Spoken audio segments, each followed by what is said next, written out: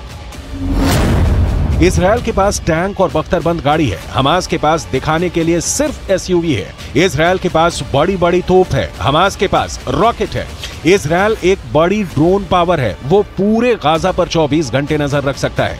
Hamas के पास छोटी दूरी के ड्रोन है जो आत्मघाती हमला कर सकते हैं। इजरायल की सेना 6 लाख से ज्यादा है। हमास के हमलावरों की तादाद 30 से 40 हजार बताई जाती है।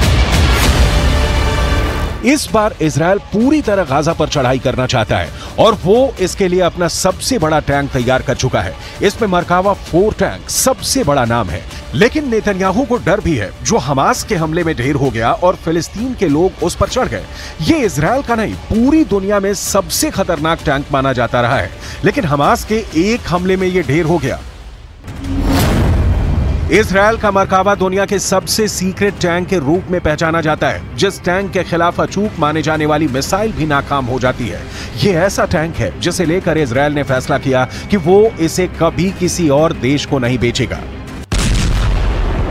जिस जलते हुए टैंक की तस्वीरें पूरी दुनिया ने देखी, अब वही टैंक गाजा पर चढ़ाई करने के लिए सबसे आगे रहकर कमान संभालेगा। ये सब नेतन्याहू के फैसले पर निर्भर करेगा। उसी मरकावा टैंक को लेकर बहुत सी बातें हैं जो आज भी इजरायल की डिफेंस इंडस्ट्री के अंदर ही सीक्रेट बनी हुई हैं। दुनिया इस टैंक के बारे में बहुत सी बातें नहीं जानती है।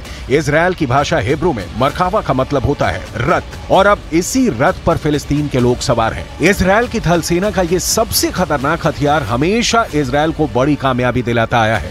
लेकिन हैरत यह भी है कि हमास के पहले हमले में ही ये फेल हो गया। इजरायल ने अरब देशों के साथ 1967 में हुए युद्ध के बाद इसे बनाना शुरू किया। 1973 के युद्ध के बाद इसके डिजाइन में और बदलाव किए गए।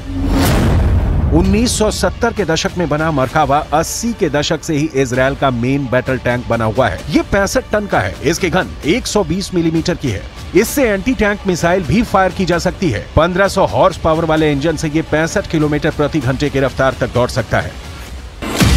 गाजा में जब ये टैंक घुसेगा तो देखना होगा कि एंटी टैंक युद्ध में ये कितना कारगर रहता है, क्योंकि गाजा में मौजूद हमास के पास एंटी टैंक मिसाइल भी है। इसमें कोई शक नहीं कि वहीं बारूदी सुरंग भी बिछाई गई होंगी, इसमें भी कोई शक नहीं। हालांकि जब जब हमास ने हमला किया